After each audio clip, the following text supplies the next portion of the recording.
Biblia explicada, un recorrido diario por las Sagradas Escrituras. Hoy vamos a continuar nuestro estudio del libro del profeta Amós y en esta oportunidad hemos llegado al capítulo número 3. Y quiero mostrarles de nuevo el bosquejo que utilizamos en los capítulos anteriores para ver la temática principal del libro de Amós. Amós comienza hablando de castigos para países circunvecinos, también habló de castigos para Judá y para Israel en los primeros 2 capítulos. Entonces hemos analizado los castigos a Damasco, Gaza, Tiro, Edom, Amón y Moab, por supuesto también Judá, como una estrategia para poder captar la atención de los habitantes de Israel, y por supuesto esto también tiene un llamado al arrepentimiento. Hoy nos vamos a introducir en mensajes proféticos para Israel desde el capítulo 3 verso 1 hasta el capítulo 6 verso 14. Así que vamos a abrir nuestras Biblias, llegamos al capítulo número 3 y el mensaje de este capítulo dice de la siguiente manera: oíd palabra de Jehová, palabra que Jehová ha hablado. No es un invento del profeta, es una circunstancia que, mira, no está oculta a los ojos de nadie y el Señor ha mandado a decirles a ustedes que está contra vosotros. Les ha mandado a decir que lo que están haciendo está mal. Oíd esta palabra que Jehová ha hablado contra vosotros, hijos de Israel, contra toda la familia que hice subir de la tierra de Egipto. Dice así el Señor: a vosotros solamente he conocido de todas las familias de la tierra. Por tanto, os castigaré por todas vuestras maldades. Ahora, si tú tomas esto de manera literal, tú puedes llegar a la conclusión de decir: Dios no conoce a nadie. Porque según la manera como el escritor lo presenta, dice: a vosotros solamente he conocido de todas las familias. Esto no quiere decir que Dios solamente de manera literal haya conocido a Israel y haya ignorado a los demás. Fíjate que entonces la expresión conocer va más allá del simplemente saber de la existencia de alguien. Es intimar, como Dios diciéndoles: yo con ustedes he intimado, les he revelado los profundos secretos del plan de la salvación para que ustedes fueran una luz al mundo, para que ustedes fueran un testimonio a las demás naciones. A ustedes los escogí por gracia, no por méritos, para que fueran mi especial tesoro y ustedes manifestaran un estilo de vida que fuera un modelo para los demás. Yo ustedes los conozco, sé quiénes son desde adentro, y por mi voluntad y por la gracia que les he extendido, escogí a vuestros padres, a Abraham, a Isaac, a Jacob. Los saqué a ustedes de la esclavitud de Egipto, los mantuve por el desierto, los sustenté, los hice cruzar el mar y el río, les di la tierra de los amorreos. Es decir, estamos repasando toda la historia, pero ustedes no se han portado bien. Ustedes han sido desagradecidos. A vosotros solamente he conocido de todas las familias de la tierra, y sé que los que hay en su corazón es un desprecio por la ley y por las ordenanzas que yo les he revelado. Eso lo estudiamos en el capítulo 2. Y el Señor hace una pregunta, o hay una serie de preguntas. En esa serie de preguntas el Señor dice: ¿andarán 2 juntos si no estuviesen de acuerdo? Hay una alusión a la relación matrimonial. ¿Pueden caminar 2 personas juntas si no tienen el mismo propósito? ¿Por qué los matrimonios de yugos desigual fracasan? ¿Por qué cuando el hombre es inconverso y la mujer es creyente, ese matrimonio es un mar de sufrimiento y dolor, de tristeza? O se adaptan a ese estilo de vida, o se separan definitivamente, pero es que la situación no va a ir bien. Y eso se ve en la crianza de los hijos, y cuando se quieren aplicar las normas bíblicas en el hogar, no funcionan bien porque uno está en desacuerdo con esas normas. No pueden andar 2 juntos si no estuviesen de acuerdo, es imposible. Y Dios les hace ver a ellos que Él, como Dios, que los conoce, que quiere intimar con ellos, que quiere estar allí, que quiere revelarse cada vez más a su pueblo. El Señor les está diciendo, yo no puedo andar con ustedes si ustedes no quieren seguir mis propósitos, si ustedes no quieren andar en mi luz, ustedes no quieren estar conmigo. En el libro El Camino a Cristo, que lo he recomendado muchas veces y lo he regalado en formato digital y se los he enviado a todos los que me lo han solicitado y lo puedes solicitar si quieres. En el capítulo número 2, la escritora hace entender que Dios quisiera llevarse a todas las personas a la patria celestial, pero no lo va a hacer, porque no todos están dispuestos a morar delante de la presencia de Dios. Si no lo hicieron en la tierra, mucho menos lo van a hacer en el cielo, porque van a sentir que ese lugar, ellos no se hallan allí, no sienten que sea grato para vivir, más bien será como un lugar de tormento. ¿Andarán dos juntos si no estuvieran de acuerdo? ¿Sin tener el mismo propósito y rumbo de vida? Y otra pregunta, ¿rugirá el león en la selva sin haber presa? ¿Dará el leoncillo su rugido desde su guarida si no apresare? ¿Pueden ocurrir las cosas simplemente por ocurrir? No, el león ruge porque va en busca de presa. ¿Caerá el ave en el lazo sobre la tierra sin haber cazador? O sea, ¿puede un ave caer en la red sin que nadie haya puesto la trampa? ¿Se levantará el lazo de la tierra si no se ha atrapado algo? ¿Se tocará trompeta en la ciudad y no se alborotará el pueblo? Hablando del efecto acción-reacción. Se escucha el sonido de la trompeta y las personas van a ser indiferentes. Se escucha el peligro, se estremece la tierra y las personas no reaccionarán. Puede haber un terremoto y tú puedes estar tranquilo ahí cruzado de brazos, ver cómo se tambalea. No, ¿verdad que no? Entonces Dios está diciendo, las cosas ocurren por algo y deben causar un efecto en la vida de las personas. ¿Habrá algún mal en la ciudad el cual Jehová no haya hecho? Y quizás aquí la traducción sería que el Señor no haya permitido. Es decir, lo que ocurre en la tierra y lo que ocurre en todo el planeta ocurre simplemente porque sí. Dios nos da libertad a nosotros de tomar decisiones. Y Él permite muchas cosas aunque no esté de acuerdo. Y por eso el ser humano no está obligado a reverenciar a Dios. El ser humano no está obligado a obedecer los mandamientos de Dios. El ser humano no está obligado a creer incluso en la existencia de Dios. Dios nos ha dado esa libertad. Pero el hecho de que nos dé la libertad no quiere decir que Dios esté de acuerdo con eso. Entonces, ciertamente Dios ha permitido muchas cosas, pero también para demostrarle al ser humano su impotencia, su inseguridad, su bajeza.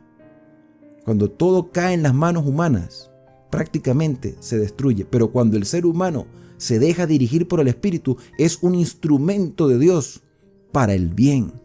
La diferencia la hace nuestra relación con el Señor. Y el Señor dice, porque no hará nada Jehová, a través de su profeta lo dijo, no hará nada Jehová el Señor sin que revele su secreto a sus siervos, los profetas. En el libro de Deuteronomio, en el capítulo 29, verso 29, Moisés llegó a decir que las cosas ocultas le pertenecen a Dios porque Dios tiene su secreto. Pero las reveladas nos pertenecen a nosotros. Y Dios se ha revelado a sí mismo en la persona de Jesucristo. Y Dios ha revelado su voluntad a través de su palabra. No solamente en el Nuevo Testamento, en toda la Biblia, en la Tanaj, en el llamado Antiguo Testamento. Ahí Dios reveló su voluntad. O sea, el pueblo de Israel no podía decir, es que no conocemos a Dios, porque no sabemos nada de Él. Mentira, tenían la revelación, tenían el testimonio de sus padres. Es como una persona diga, es que yo no tengo certidumbre, porque es que la Biblia la escribieron los hombres. ¿Y qué esperabas tú? Que bajara un ángel y te lo mostrara con letras doradas. Es evidente que Dios tiene que hablar con lenguaje humano para que el ser humano entienda. De hecho, Pablo dijo algún día, y lo escribió y quedó ahí tal cual, que si bajara un ángel del cielo y anunciase algo diferente, no habría que creerle. Entonces, todas las revelaciones posteriores debían estar fundamentadas en las revelaciones anteriores, porque una verdad posterior no puede contradecir una verdad anterior. Y si el mismo Dios reveló su voluntad a través de su ley, entonces todo debía girar en torno a ese fundamento de fe, porque en esa santa ley de Dios se manifiesta el carácter del Todopoderoso y lo que Dios quiere para nuestra vida, porque nada hace el Señor sin revelar su secreto a sus siervos los profetas. Utiliza hombres, mujeres, para que ese mensaje sea retransmitido a otras personas. Esa es parte de la verdad presente. Dios se comunica con sus hijos. De hecho, el mismo apóstol Juan, cuando escribió el libro de Apocalipsis, él comienza diciendo la revelación de Jesucristo que Dios le dio para manifestar a sus siervos las cosas que deben suceder pronto. Y la envió por medio de su ángel a su siervo Juan, que ha dado testimonio de la palabra de Dios, que ha dado testimonio de Jesucristo y de todas las cosas que ha visto. Entonces, Dios siempre se va a manifestar. Se manifestó en el pasado y se manifiesta ahora y hasta que Cristo venga. Todo a través de su palabra. El versículo número 8 dice, y si el león ruge, ¿quién no temerá? Como queriendo decir, y si Dios reveló, entonces ¿por qué hay tantas tinieblas? Y si Dios se ha manifestado, ¿por qué hay tanta ignorancia? Y si Dios ha mostrado sus exigencias, ¿por qué hay tanta idolatría? ¿Por qué hay tantas injusticias? Si ya conocemos la revelación del Señor. Y este mensaje es para ti y para mí en este tiempo, porque no se justifica la desobediencia, no se justifican las acciones indebidas. Por supuesto que tenemos debilidades humanas, por supuesto que a veces cedemos ante una tentación, pero no nos deleitamos en el pecado. Podemos tener algún tipo de caída, porque nuestra naturaleza se inclina hacia el mal, pero nos sentimos adoloridos por lo que hemos hecho y buscamos al Señor como lo buscó el rey David en el Salmo 51. Bueno, lo que expresó David en el Salmo 51. Lávame más y más de mi maldad y límpiame de mi pecado. Entonces no es que no vayamos a caer, es que en medio de nuestras caídas buscamos al Señor y decimos, Señor, ayúdame porque soy débil. Y si el león ruge, pues hay un temor de parte de las personas, porque sabemos que hay un peligro inminente. Y cuando Dios habla, el pueblo debe prestar atención, porque sabe que lo que Dios dice es importante. Si habla Jehová el Señor, ¿quién no profetizará? O sea que si Dios dio esta revelación, ¿por qué no compartirla con otras personas? El hecho de profetizar no quiere decir que vamos a tener sueños, visiones, todos los seres humanos, no. Ya está la revelación escrita. Lo que tenemos que hacer es repetirla, compartirla, multiplicarla. Como se esparcen las hojas en el otoño, así se debe esparcir el mensaje y cada quien debe tomar su decisión. Ahora, el versículo número 9 habla de proclamar en los territorios extranjeros. Que los territorios extranjeros, que las naciones que están alrededor de Israel, aquellas que también van a recibir sus juicios, se den cuenta que el juicio comienza por la casa del Señor. Aunque en el capítulo 1, en los capítulos 1 y 2 vemos que se anuncian los juicios de las naciones extranjeras y que se termina con Israel, se deja a Israel para último dentro del mensaje, es con Israel donde se va a iniciar el juicio. Es con los que dicen ser los seguidores de Jehová, aquellos que recibieron mayor luz. Y los que están alrededor serán testigos de que el juicio comienza por la casa. Proclama en los palacios de Asdod. ¿Dónde quedaba Asdod? Eso es Filistea. Los filisteos iban a ser testigos Y en los palacios de la tierra de Egipto, decid, reúnanse sobre los montes de Samaria, las montañas, y ved las muchas opresiones en medio de ella y las violencias cometidas en su medio. Los extranjeros, en lugar de ver un testimonio de fidelidad a Dios por parte de Israel, se les llama a ser testigo de las atrocidades que el pueblo que se dice llamar el pueblo escogido, el pueblo de Dios, comete. Que hasta ellos mismos, como filisteos y egipcios, se sorprenderán de lo que están viendo. Como hoy muchas personas se sorprenden de algunas cosas que suceden en algunos lugares que se dicen llamar cristianos. No voy a generalizar porque yo sé que hay muchos que son fieles, pero hay algunos por allí que están dando un mal testimonio y por uno, vamos a ser sinceros, por uno pagan todos. Porque alguien comete un error y dice es que todos son iguales, unos hipócritas, unos sinvergüenzas, siéndole chorizos al diablo. Y por eso algunas personas se justifican diciendo yo no voy a entrar a ninguna comunidad cristiana porque esos cristianos son mentirosos. Entonces se justifican. En el mismo libro Camino a Cristo, que les acabo de recomendar, dice que si esas personas tienen un alto concepto de las exigencias de Dios, ellos también son responsables de obedecer a Dios, a pesar del mal testimonio que muchos han dado. No está justificando el mal testimonio de los que nos llamamos ser o los que decimos ser cristianos, porque es que no es cuestión de decirlo, es cuestión de vivirlo. Si ellos tienen un alto concepto de lo que es el cristianismo, entonces vívanlo también, así otros no lo hagan. Si otros no lo hacen, yo sí lo hago. Yo sí puedo ser fiel al Señor. Entonces las naciones extranjeras verían atrocidades en las montañas de Samaria de lo que estaba sucediendo en Israel.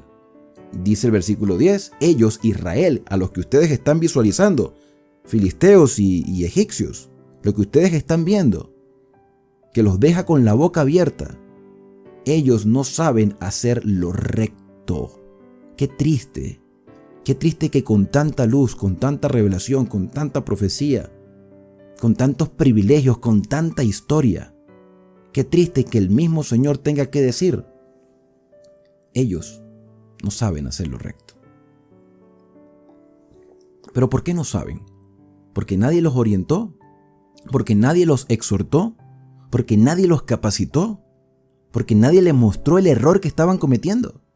No, porque ellos no quisieron escuchar a los profetas. ¿Se acuerdan que en el capítulo 2 ellos mismos motivaban a los nazareos a que se emborrachaban y motivaban a los profetas a que se callaran para que no pronunciaran profecía? Y el Señor le dice, a pesar de que ustedes no quieren escuchar, yo envío mis mensajes para que no haya excusa de decir, es que yo no sabía nada. Y ese mensaje también es para ti y para mí el día de hoy. No se justifica la desobediencia a los mandamientos por ignorancia. Hoy en día nadie puede decir, es que soy ignorante. Porque nunca tuve la oportunidad que alguien me enseñara. Oye, hermanos, mira, yo eso lo puedo entender de personas que vivieron hace 60, 40, 50 años. Pero ahorita con tanta tecnología que nosotros agarramos un aparato como este y tenemos toda la información a la mano. El que quiere conocer la verdad, el Señor no lo va a dejar en tinieblas. Conoceréis la verdad y la verdad os libertará, pero tienes que mostrar también interés. Y este es un mensaje para nosotros que decimos ser pueblo de Dios. Porque, yo entiendo a los de afuera, yo entiendo, bueno, es que con tantas religiones me confunden. Eso yo lo entiendo perfectamente. Pero que un cristiano diga que no conoce la revelación del Señor es falta de interés. No podemos conformarnos con el sermoncito semanal que dura, 30, 40 minutos, una hora, dependiendo del predicador. Hay unos que son más elocuentes y les gusta hablar mucho, así como yo. Y otros que tienen sermones más breves y precisos. No podemos conformarnos simplemente con eso. Tenemos que seguir profundizando para que Dios no nos diga a nosotros, no saben hacer lo recto. Han atesorado rapiña y despojo en sus palacios. Se han conformado más con las cosas materiales, pero mantienen las formas de culto. Por tanto, Jehová el Señor ha dicho así: un enemigo vendrá por todos los lados de la tierra y derribará tu fortaleza y tus palacios serán saqueados. Si bien Dios prometió ser el protector de su pueblo, ahora Dios retrae su protección porque ellos no lo conocen y los deja a merced de los enemigos. Enemigos que ya sabemos por la historia que eran los asirios, que en el año 723-722 a.C. se llevaron deportados a los israelitas a diferentes partes. Dice el versículo número 12: así ha dicho Jehová, de la manera en que el pastor libra de la boca del león dos piernas. ¿Dos piernas de qué? Se habla del pastor. ¿El pastor de qué? De los rebaños, de las ovejas, de las cabras, de los chivos, del ganado al cual se le confirió la responsabilidad. Cuando viene el león para tomar presa, el pastor arriesga su vida para enfrentarse al león, para por lo menos salvar una parte del animal. Por lo menos salvar dos piernas. Cuando el león se está comiendo la presa, llega el pastor y le arrebata y, bueno, arriesga su vida. Pero lo hace encendiendo fuego, tirando piedras, agarrando el cayado y golpeando. No sé, lo hace. Porque es su responsabilidad por lo menos tener una prueba de que hizo lo posible por salvar al animal. También se habla de por lo menos salvar la punta de una oreja. Que tenga la evidencia de decir: yo me enfrenté a un león. Y era común que los pastores se enfrentaran a animales. El mismo David lo hizo. Yo me enfrenté a osos, decía David, cuando fue a presentarse delante de Saúl. Y le dijo: yo voy a combatir contra este gigante. Porque el Señor me protegía cuando yo cuidaba el rebaño de las ovejas. Y cuando se puso la armadura de Saúl, pues David no estaba acostumbrado. Y él dijo: no, yo voy tal cual como he ido desarrollando mi pastoreo. Tomó unas piedritas y se enfrentó al gigante. Y le dijo al gigante: tú vienes a mí con jabalina, con espada, pero yo vengo delante de ti en el nombre de Jehová. Y el Señor le dio la victoria. Ahora, ¿qué quiere decir este versículo? Que a manera como el pastor libra de la boca del león dos piernas o la punta de una oreja, así escaparán los hijos de Israel que moran en Samaria, en el rincón de una cámara y del lado de un lecho. Pues aquí dice que Dios rescatará algo, un remanente se salvará de toda esta calamidad. Siempre ha habido y siempre habrá un grupo dispuesto a apartarse de sus pecados para mantener una fidelidad al Señor absoluta y seguir aprendiendo a pesar de sus debilidades. Este versículo 12 nos demuestra que Dios hace todo lo posible por rescatar a la presa completa, pero si sale un remanente, ese remanente es la alegría del corazón del Padre. Porque por un solo pecador que se arrepiente, hay más gozo en el cielo, lo dijo el mismo Señor Jesús. Todavía nuestro caso no está perdido para ti y para mí, mis queridos hermanos.